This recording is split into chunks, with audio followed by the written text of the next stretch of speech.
Gujarat Chamber of Commerce and Industry. Grow business. Transform Gujarat. Gujarat વેપારી મહામંડળમાં આજે 43મી ગુજરાત ઉદ્યોગ જગતની ચર્ચામાં આપ સૌનું સ્વાગત છે. મારું નામ છે અલ્પેશ પરીખ અને આજે આપણી જોડે છે Shri Alokbhai Sharma sir, who is a director R&D and is also on the board of Indian Oil Limited. Welcome sir, so happy to have you here. સરને આગળ કંઈક ચર્ચા કરીએ પહેલાં એમનું એક નાનું 10-15 મિનિટનું ઇન્ટ્રોડક્શન આપને આપું, કારણ કે સરે એટલું બધું કર્યું છે. Sir, I M trying to going to keep it more brief because જેટલું તમે અચીવ કર્યું છે મને લાગે છે બહુ ડિફિકલ્ટ છે આ કરવું. So let me tell you in briefly about what Alok sir has been able to do. He's a seasoned professional with decades of experience in downstream energy sector. He is highly regarded chemical engineer with proven track records in the Indian refinery industry. A visionary leader, Mr. Sharma has spearheaded numerous innovative projects in hydrogen energy, gasification, solar, CO2 capture and energy storage. He holds an exceptional academic background from Gujarat University and IIT Delhi. In Gujarat University at LD Engineering College, he came in as number 1. And IIT Delhi number 2. Sir क्या हो गया बीच में, मतलब 1 से 2, मतलब ये कैसे हो गया? But I mean, hats off to you. I tried my best, but it went like that. But so here we have somebody who is so knowledgeable even from his education perspective. Not only this, he has a driving cutting-edge research and development at Indian Oil Corporation Limited. His leadership has left a lasting impact on the Indian energy landscape, earning him numerous awards and recognitions. On a professional experience, sir joined Indian Oil Corporation from 1991 and till present he is still with IOCL so far. Sir, we will have to touch this point at some point in time कि कोई आज के ज़माने में सब लोग immediately 3-4 साल में think of changing jobs, whereas you have been able to stick to one organization and have grown personally, professionally, and also the organization, helped in growing the organization till such a great extent. But before I ask you that, let me share a few more achievements of yours.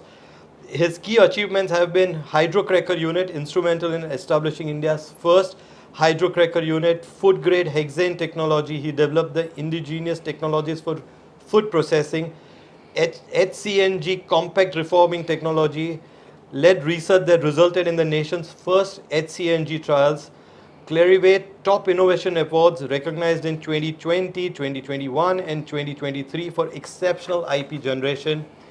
Few of the awards and honors, I mean there have been a long list, but I've just selected a few important ones. The ICM Award 2002, World Petroleum Congress Excellence Award 2008, FIPI Innovation Award 2014, CHT Innovation Award 2014, Endeavour's Fellowship Award by the Government of Australia 2009. So there are other countries which have also recognized his brilliant effort and what is given to the country and the nation. He has 57 patents granted and 42 field and published more than 50 papers in international journals. He is a professional member with, he has some professional memberships, member with International Association of Hydrogen Energy. He is a founder member of Hydrogen Association of India, and he's a reviewer at the International Journal of Hydrogen Energy. He's also on the boards and committees of Governing Council member for Center of Excellence in Oil, Gas and Energy at IIT Bombay, board member Central Pollution Control Board, Ministry of Environment, Forest and Climate Change, Government of India, board member Oil Industry Development Board, Ministry of Petroleum, Natural Gas, Government of India. Thank you, sir, so very much for being here today with us. The floor is open to you, but sir, पहले ये बता दीजिए 91 से 2024 IOC क्यों आपने कभी ये नहीं सोचा कि HP, BHP और कहीं भी, but why you stuck to this? See, I joined IOC in 91, and once I joined there, so the organization is such that it takes care of the employees totally. The atmosphere is such, you have the liberty, especially in R&D, you have the liberty to take any project. You don't have to go to the top management to take some project. So you can start any project on your own. So that's the liberty which it gives. It has it gives you a lot of facilities, and the best part is the medical facility which is available even after the retirement. So the company takes care of you in all the aspects, and that's the reason I will say. Thank you, sir, for letting people know who are going to be hearing this interview that how important it is at times to stick to one company and not only see the company grow, but also have your self-growth attached with it. Sir, quickly diving into, because we want to know so many things out of you, so I'm going to quickly dive into, sir, IOCL has been spearheading the renewable energy and hydrogen, which has been a big initiative by Government of India, sir. We would want to know your take on this. See, as far as renewable energy is concerned, we started way back about 10 years back, and we are doing a little bit of R&D, but we are trying to install maybe solar and wind parks. We are not very strong, I will say, in these things till now, but now we are taking up steps like we are going for 1 gigawatt in the next 1 year, and then we have plans for going up to 31 gigawatts by 2030. So this is in line with the requirement which is coming up for hydrogen also. As you know that National Hydrogen Mission has been launched, and the focus is on the green hydrogen. Currently, our refineries we produce grey hydrogen, but that emits a lot of CO2, because 1 kg of hydrogen it emits 10 kg of CO2. So the focus from the National Hydrogen Mission is on the green hydrogen. So what we are doing, that we are trying to set up these electrolyzers in the refinery, because for hydrogen, to use hydrogen, if you are using it for the captive use, then there is lesser issues of cost, because currently the hydrogen is produced at about $4 to $5 per kg, and if you want to transport it, there is a big challenge. But if you want to use it in the refinery, then it's okay. You can put the electrolyzer and use directly to your processes. And under the National Hydrogen Mission, a lot of funding is being given, a lot of rebates are being given for setting up electrolyzers, for setting up the electrolyzer manufacturing units also. So we have tied up with L&T in this direction, and we are going to have joint electrolyzer manufacturing also for this. Thank you, sir. Sir, having understood about what IOCL is doing for hydrogen, let's first talk about something which has been what we've all been using, and that's the EV, sir. So what do you have to say? How are you penetrating the EV market in India? See, as far as EV, like we are going two-way approach, I will say. So first is the charging stations. So we have currently we have about more than 10,000 charging stations, which is 60% of the total charging station in the country. So we are already leader in the charging station. Secondly, we are also going for a swapping model, battery swapping model. So we have tied up with Sun Mobility, and in this we are going for battery swapping for two-wheelers and three-wheelers to start with, and later on we will shift to four-wheelers also. Sir, what are IOCL's plan for adapting renewable energy for captive use? So that is what I said. Currently we have only 350 kilowatts of like renewable power which is being used for captive purpose. But slowly we are expanding. We are like, as I told you, 1 gigawatt in this 1 year, next financial year, and then 31 gigawatt by 2030. True, sir. So but that may not be for the captive use totally, but part of it will be used for captive purpose. Sir, can you tell us a little bit more about the green hydrogen and how it differentiates from other classes of hydrogen? Because you just mentioned grey hydrogen, but we always keep hearing that green is, So, as far as green hydrogen is concerned, it can be, there are, I will say, three pathways I will say here. One is, of course, the electrolyzers. So, there are different types of electrolyzers. But electrolyzer technology uses green power. You have to have green power to produce so you need hydrogen. Solar power. You need solar or wind. We have to use that. And 1 kg of hydrogen, I told you, it is produced by up to $5. So, that's you have to have green power in that. The second pathway on which we are working is on the biomass gasification, because India is an agrarian country. True. So it makes sense for us to go for biomass gasification, and we have already developed a process for biomass gasification with Indian Institute of Science. We have developed at 5 kg per hour. Now we are going to scale it up and putting up a bigger plant in one of the refineries. And third one is as you know that a lot of CBG is coming up now. biogas is being produced and a lot of EOIs under Satat program are being given. We are already setting up 30 plants under CBG also. So in that direction, once CBG is produced, we can produce hydrogen from CBG reforming. So CBG is as good as natural gas, and once you reform natural gas, you get hydrogen. So these are the three pathways on which we are working. So this would also mean that futuristically, sir, the cost of hydrogen which you're producing right now at close to $4-5. Yeah. So so this for the electrolyzer, we are putting up a 10,000 tons per annum plant at Panipat refinery to start with. Later on, we are going to go up to 350,000 tons by 2030. That is the plan for IOC.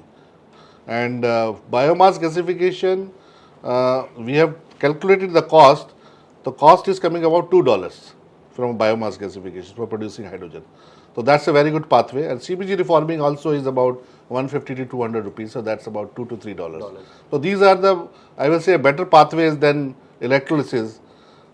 Because electrolysis, I told you $5, but it will come down, but it will not come down to below $2 because if you want to have $1, so you will have to have power at 1 rupee.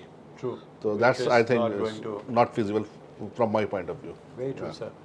Sir, digging a little bit even more deeper into what you're saying, what are the challenges for this biomass, what you just mentioned? Do you see any challenges in even doing this, since it's not something which will, I mean, while India is a nation which can go on that path, but do you find any challenges up the road? See, as far as biomass is concerned, already the problems which we are facing is gasification can be a good route, because in that you don't see the biomass is coming from where, so you can gasify and produce. But as far as like CBG is concerned, the lot of problem which the plants whoever is setting up the plant, they are facing is that they are not getting the segregated feed. So once you have to produce methane, you have to have segregated feed. So that's the big issue in India because you don't have segregated feed. I can mention, I think Denmark or Sweden, they are importing waste and producing CBG. So because there is a system of segregation of waste there, but we don't have any segregation of waste. So that's a big problem which is there in India. Sir, with the growing push towards a sustainable low carbon future of the energy sector, how is hydrogen placed as a prospective alternative to fossil fuels in comparison to renewable sources like solar PV or wind or nuclear, according to you, sir? See, so the best part of hydrogen is that, as I told you, that it can be produced from electrolysis as well as biomass gasification. The issue with the renewable energy is the intermittency of the supply.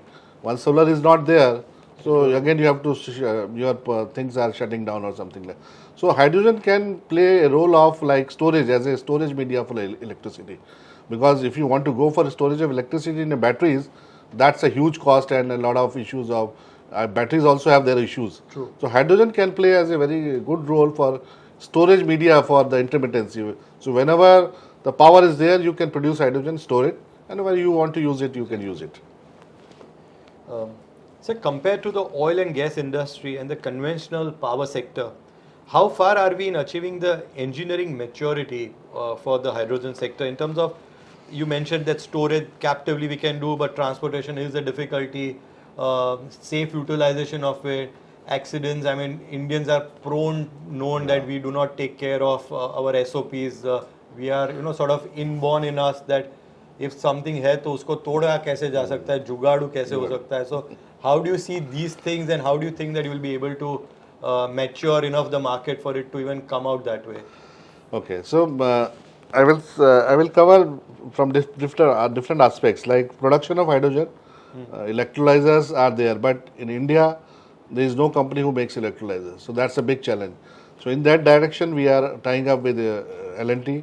A lot of tie-ups like collaborations are being there now by different companies who are collaborating with even foreign companies, and they are also coming up to India to have electrolyzer manufacture facilities. Government is also supporting in a big way. There were 2 tranches of support which were announced by government, and about 20 players in each of the tranche they have come and they are getting this grant from the government for electrolyzer manufacturing in India. Then there is a second thing which is coming up is the electrolyzer hydrogen production. You buy the electrolyzer from outside and you produce. Again, there is a subsidy. The issue is that hydrogen, there are like different components, and the main problem is the membrane, which is all imported. So we do have all the components to manufacture electrolyzers, but the membrane is imported. So a lot of work is going on in the R&Ds, different R&Ds to produce this membrane also indigenously. Then storage part, as I told you, storage is a big challenge. So that type 3 and type 4 high pressure cylinders, they work at 350 to 700 bars. So those are to be developed in this direction. Indian Oil has already developed a type 3 cylinder which works at 350 bar. It is all tested from foreign labs, and we are ready to go for installation in bus or car now. So we are now trying to get some approvals from the PESO, which is an explosive agency which gives the approval. So we are going to them and get this approval. Now we are working for 700 bar also. Then storage, there are like a lot of R&D going on towards material based hydrogen storage. So if we can store hydrogen in a material at low pressure, because there is a fear of high pressure in the public. So true, because there's an accident. Yeah. So, but I can tell you here that in Japan already they are running this cars, Toyota Mirai.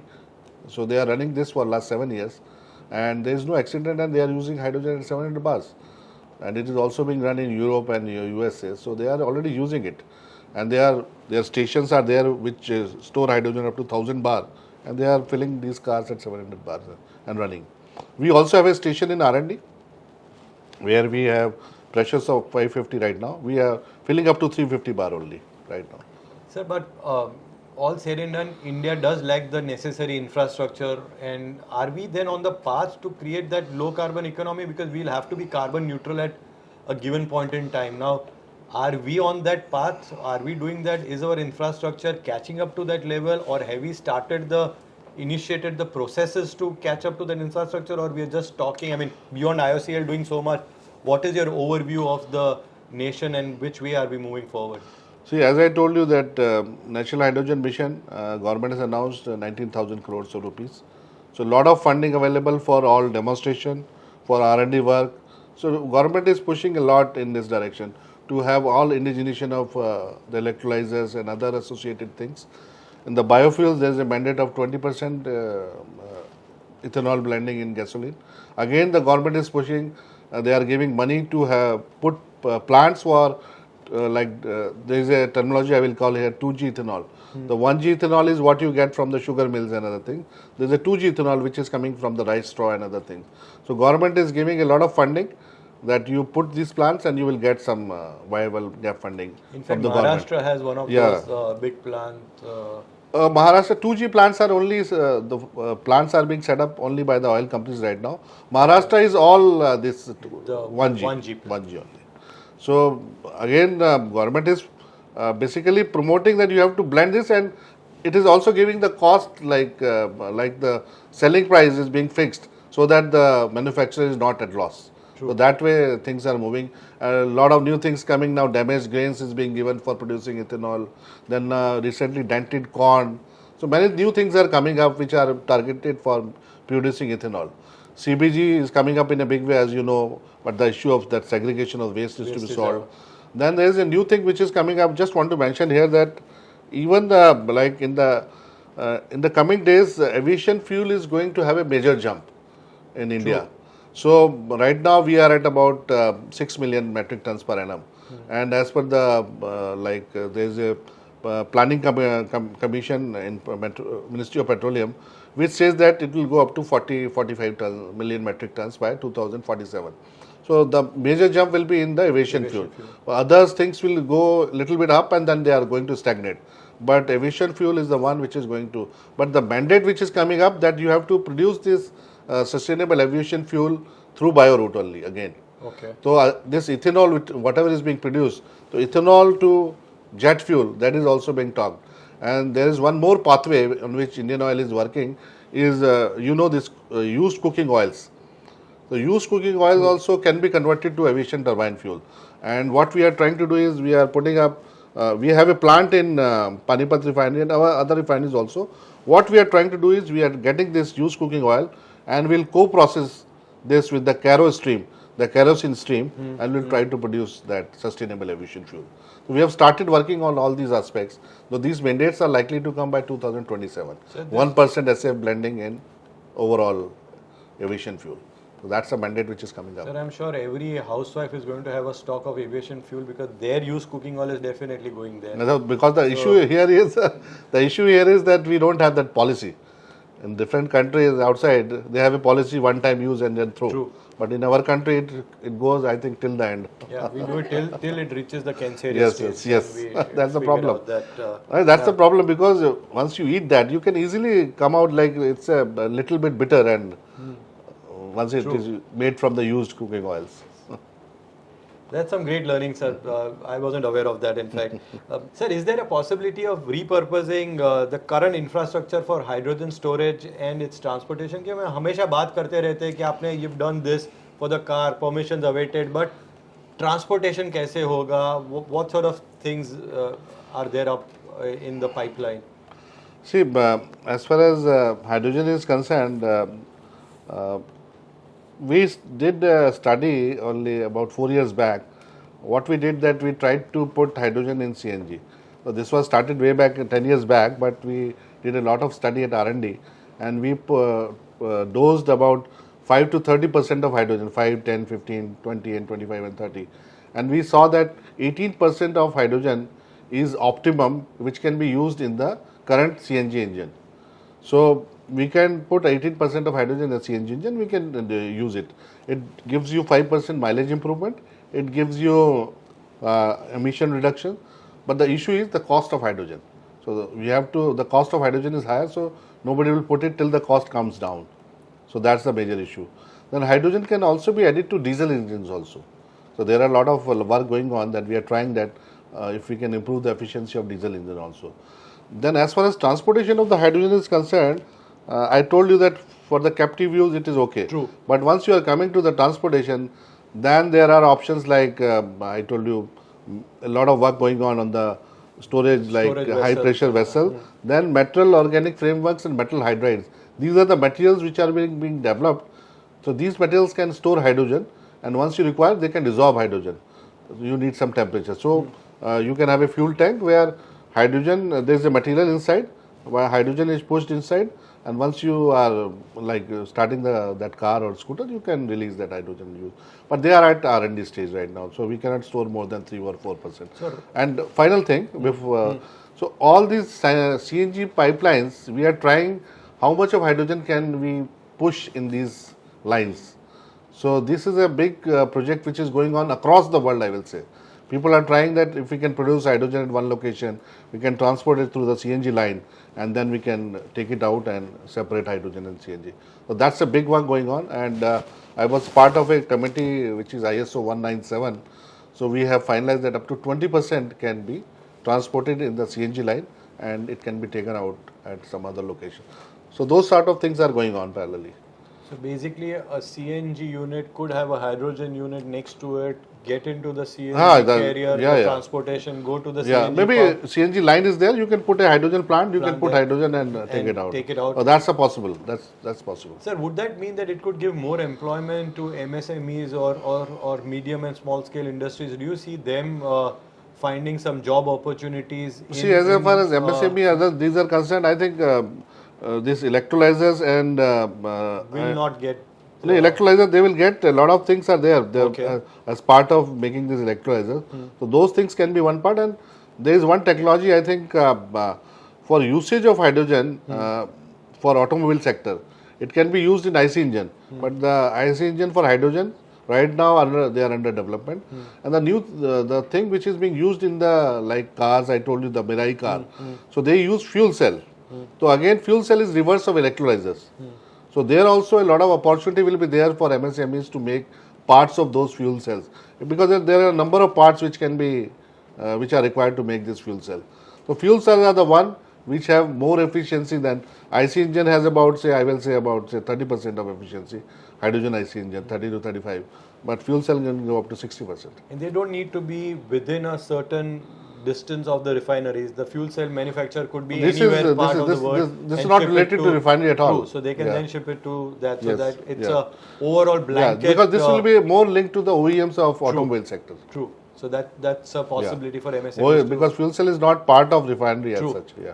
And that also brings us to the point that sir, automobile manufacturers, क्या होगा sir, हमें पूरा engine change करना पड़ेगा कि सिर्फ एक छोटा सा कुछ ऐसा होगा कि जिससे our existing cars infrastructure, meaning the vehicle will get converted to this futuristic method of usage of hydrogen. So, as I told you, that two pathways. One is IC engine, one is fuel cell. True. So IC engine, so engine has to be changed. It will be totally new engine for hydrogen.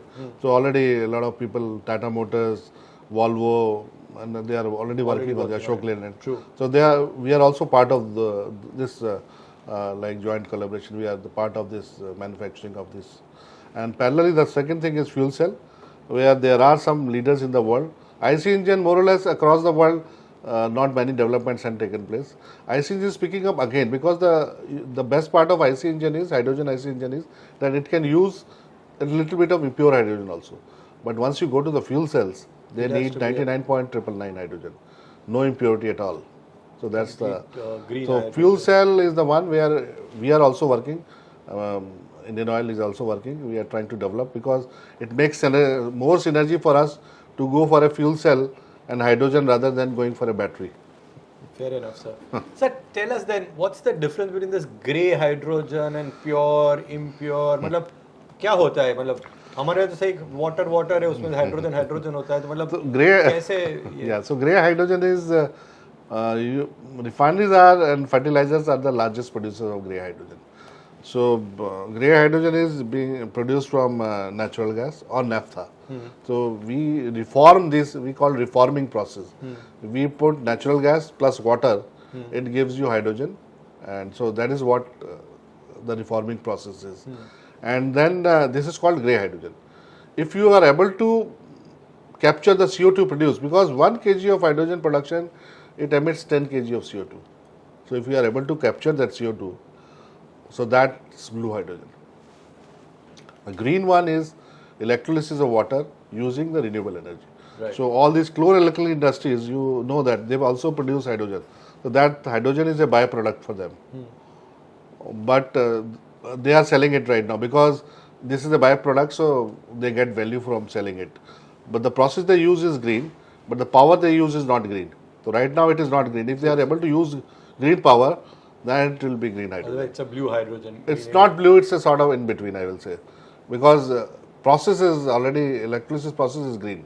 True. So you're basically saying that you're producing something which is green in nature, but the pathway to produce it is actually, because the power is is actually something which is anyways not a green way of doing it. Because there you are only splitting water, and I told you that grey hydrogen where steam methane reforming. True. So you are using a hydrocarbon there. Here you are using a water only. So that way, and there are a lot of new colors coming to hydrogen now. Turquoise hydrogen, that's through nuclear power. That will be green, because nuclear power is green. So that can be a green option.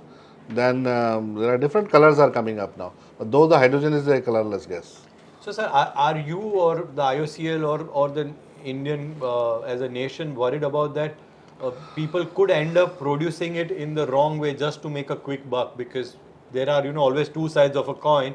While big refineries like IOCL could go and have everything going in the right way, but there could be medium to large players who may not really look at it in that perspective and may want to have a quick money, produce discharging more carbon dioxide, and in turn spoiling the environment. Is that some form of a worry as well?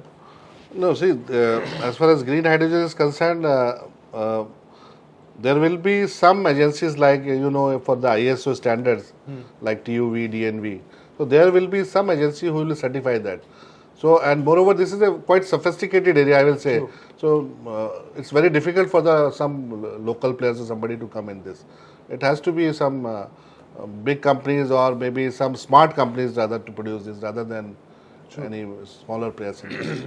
Because this involves high pressure, everything, so people will not take risks, because this will be more dangerous for them also to produce something like fishy or something like that. Currently, sir, more than 90% of the hydrogen mostly used for ammonia production or refineries, is produced using fossil fuels, as you said, through steam methane reforming. And while electrolyzer technologies are also catching up, the pace of transition as electrolyzer-based hydrogen production is not at a very encouraging level, as you said. And you said even IOCL is wanting to go towards the SMR more. And right now, as you said, it's limiting to that production also. So in all of this, we did not talk about the roadblocks which are being deployed in this electrolyzer technology at scale to match with the SMR production capacity. So how do you look at this, and what are your particular viewpoints on this one? As far as this National Hydrogen Mission is concerned, 5 million metric tons of green hydrogen to be produced. I will say this is a very ambitious target. As you rightly pointed out, that electrolyzers supply is going to be a big issue. I can just mention here that we have ordered 3 different types of electrolyzers 2 years back, and we are yet to get the supply. And the way things are moving and the way different companies are now approaching, all these electrolyzer manufacturers are totally booked for next 3 to 4 years. And to meet this 5 million metric tons will be a big challenge. So in this direction, I think government, as I told you, is pushing up in a big way. So they have come out with a Site A and Site B programs for electrolyzer manufacturing in India, and a lot of companies have shown interest, and they are going ahead.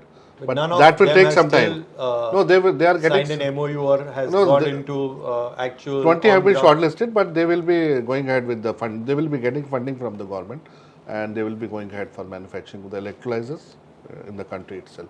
So once that is established, I think that this roadblock is more or less solved.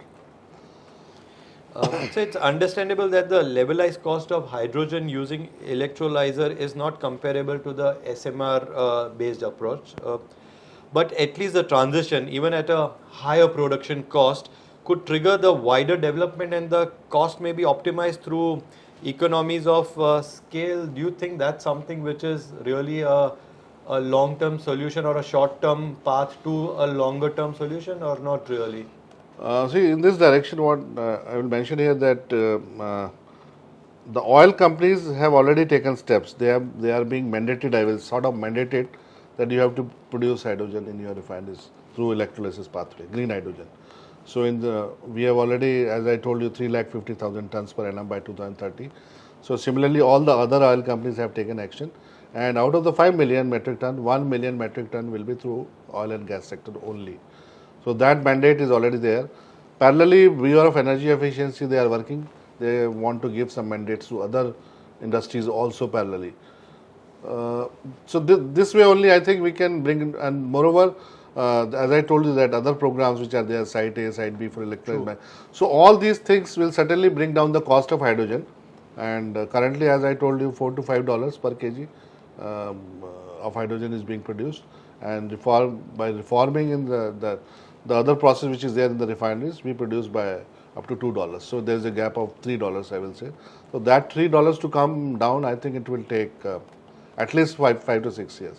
So do you see that IOCL is having any first movers advantage in this, as you've been the ones who started it much earlier than the others? Yeah, of course, yes. We started way back in 2007. True. We are having a station which was set up in 2007. But that time people used to say what you are doing, hydrogen is not going to come like that. So that way I think we are the early movers, and the knowledge base which we have right now in all the facets of hydrogen, nobody else has that. So could we see futuristically that IOCL is actually becoming also into a consulting firm which is giving consultation to other refineries how to go out and set up a similar project or something on those lines? I think we can do that, and we did that also for one of the Ministry of New and Renewable Energy project in Gurgaon. So we did gave them the consultancy also. We gave them the consultancy for setting up a hydrogen station. So that can also, of course, we produce a lot of technologies also. We give it to other companies also now. We put it in our refineries also, and we give it to others. So that way, I think we can give consultancy to others also in the hydrogen arena. And is IOCL only limiting its main production center only to one refinery, or no? We have plans to set up to all the refineries. So the idea is to keep moving once you have enough. Expertise and see, ultimately the issue is that we are seeing how does it move first plant, then we will take the other actions. Sir, taking this a little bit more forward, is a lot of new electrolyzer technologies like the proton exchange membrane, anion exchange membrane, and solid oxide are being deployed and are at different stages of its maturity. Do you think any of these technologies has any potential to replace SMR as the prominent hydrogen production technology? If so, based on the current information available, which of these technologies is closest to the development? And what kind of levelized cost of hydrogen can we expect to achieve, say, by next 10 years, by 2030 or 35? See, there are different technologies as you told, like alkaline electrolyzer, then PM. This is proton electrolytic membrane electrolyzer. Then solid oxide electrolytic cell. So this is one of the new technology which is coming up. I think you raised a very good point. And as far as normal electrolyzers like alkaline and PEM are concerned, the hydrogen is produced at I told you $4 to $5. So even if we do a lot of indigenization, other things, we can come down to maybe $3, 2 to 3. That is why I feel that is we can come down to $2 to $3. That will be matching the natural gas price. So that will take about 5, 6 years, 7 years. I don't know exactly, but that is my gut feeling. Natural gas is going to go up because, and you are importer of natural gas. True, but with such large demand, do you see any scale changing or anything on those lines? I mean, just being a devil's advocate. You will have to basically go for there will be a lot of mandates coming. True. You will have to produce green hydrogen. So that way, because once you are given a target of 5 billion, you have to produce it. So you have to reduce your SMR production. True. And moreover, SMR, see, it is a natural gas is being imported. So you are totally dependent on the outside agencies. Then this SOEC, what you said, solid oxide electrolytic cell, this is one of the new technologies which is coming up. And normally in a alkaline or PEM electrolyzers, for producing 1 kg of hydrogen, you need 55 units of electricity.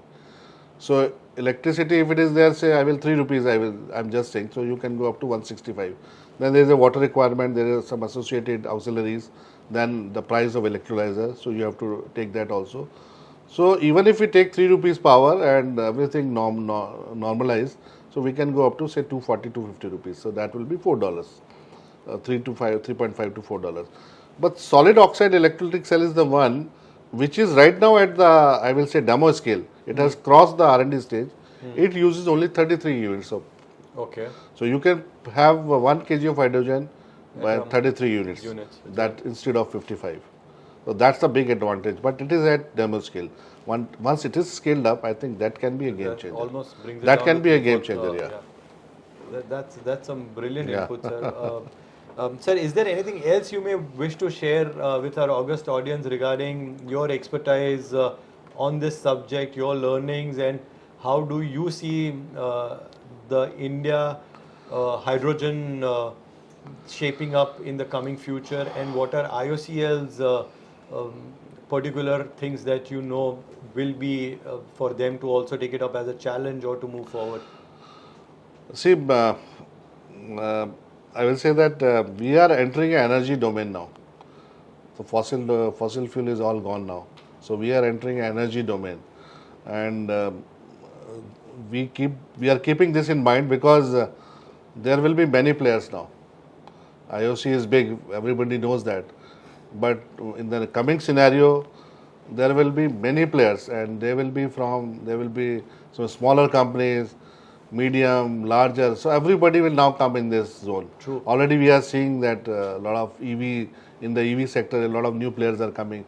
Renewables, a lot of new players are coming. So it's very challenging for us, but we are also parallelly diversifying in all these areas. We are working on the biofuels, we are there in the EVs, we are there in the hydrogen, we are there in the carbon capture and other things. We are developing a lot of new technologies for carbon capture also parallelly, and trying to convert CO2 also to some useful products. So we are basically we are diversifying in all these areas. I think we have taken action in the right time, I will say, and hopefully we will be able to meet this challenge and in the coming days. there are a lot of challenges coming up to us also.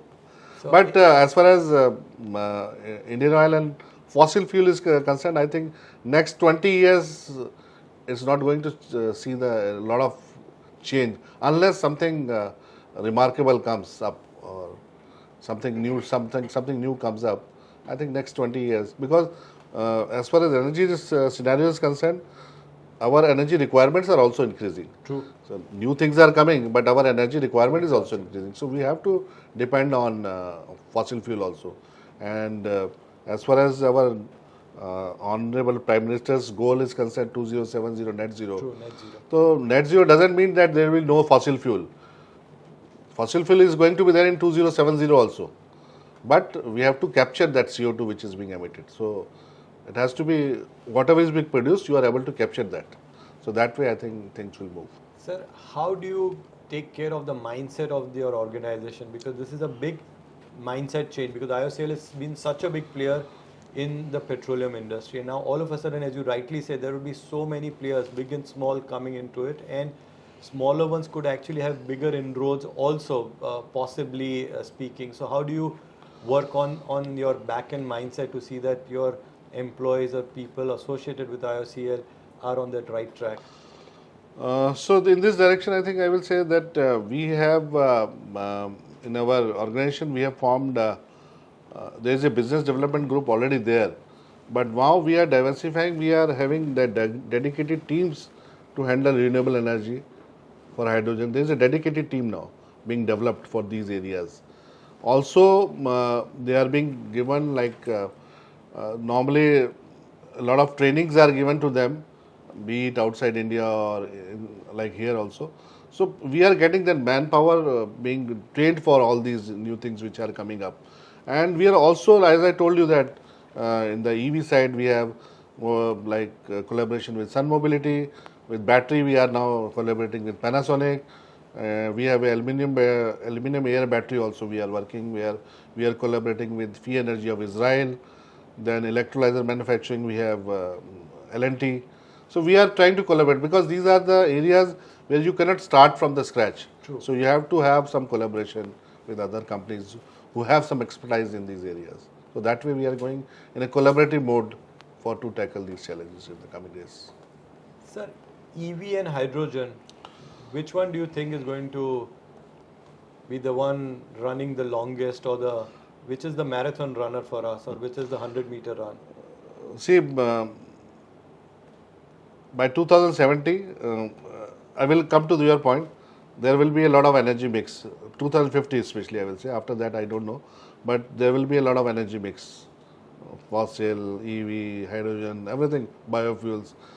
But as far as EV and hydrogen is concerned, to my feeling, I think till the car level, EVs are okay. But once you go to the buses and trucks, hydrogen will take over. Because the issue is that in case if you want to use batteries in these trucks and buses, the weight of the batteries itself is so high that you don't get the mileage. And again, the issue of charging and those things. So hydrogen is always a better option for these long drives and trucks and buses.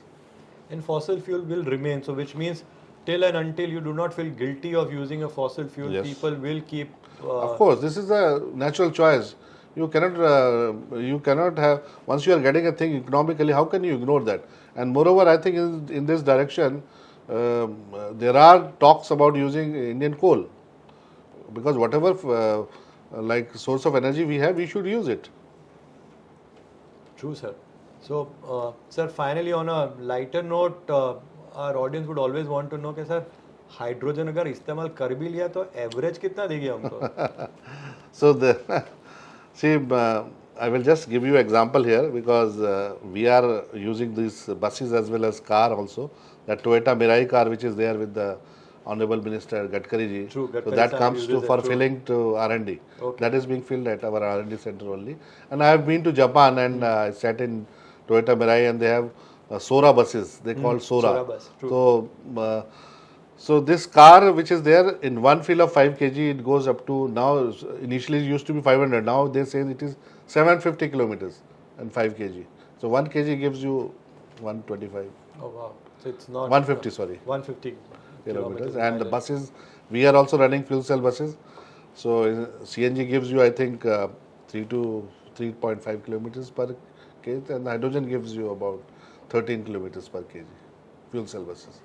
So that way, I think, kitna degi mein, it is much better अच्छा ही option. True, sir. But the cost is high now. Agreed. Thank you so much, sir, for all the inputs that you have given us today. I'm Thank sure you. this is Thank going you to very be much. of lot of use to our MSME members, as well as all the viewers are going to be seeing this. There's so much learning from the plethora of knowledge that you possess.